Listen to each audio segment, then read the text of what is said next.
Hello, welcome to Time+Tide. My name is Andrew. And I'm Kylie. And this is the first video we've ever done together at a watch fair. Oh, amazing, and the first video of this watch fair. It is, so let's get into it. We are at Zenith.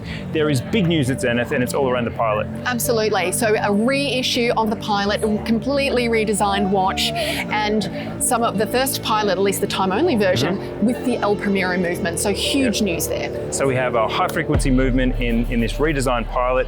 The big changes in terms of the aesthetics are previous Pilots were large, chunky, big onion crown, a very specific look. Would you say unisex potential? Yeah, definitely this one, unisex potential, absolutely. Yep. It's stealthy black, at least for the ceramic version, a wonderful, clean dial.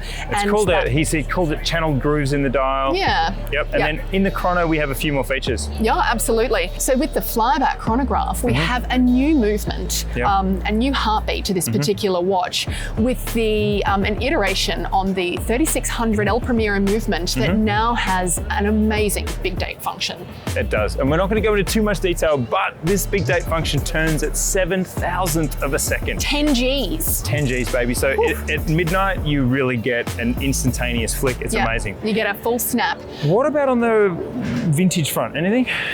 I'm leading you a little bit.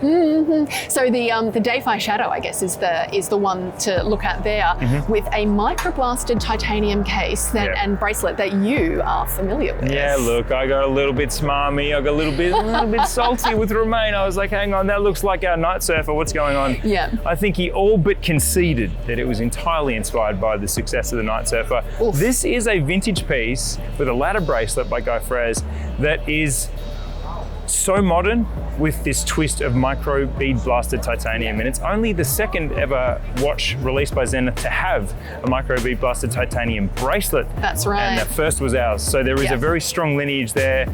But really, in terms of the dial, that's where I suppose the modernization stops. It is very true to form with a gloss black dial, super high polished indices that are in little groups of 3. It's just such a great piece. And that wonderful domed sapphire crystal as well. And my God, it is silky on the wrist. That watch is just beautiful. And because of the ladder bracelet, you just, so light, so comfortable, so aerated.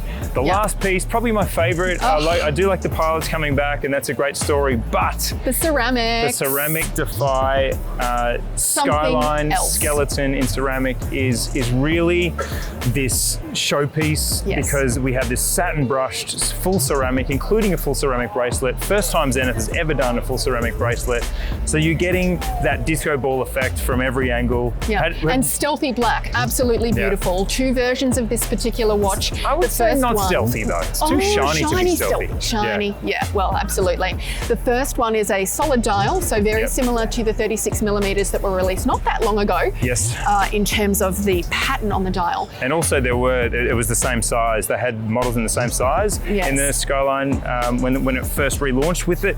That vexed subdial at 9 still freaks me out, 10th of a second, so it moves very fast, but for the asymmetrical, it's a bit of a challenge. Really great. So that's a quick little recap. There's more coming. There's more Chronomaster Sports. There's other news, but that's enough for now. Yes. Stay tuned to Time+Tide. Well done, Kylie. First video. Let's give her a round of applause. Thank you.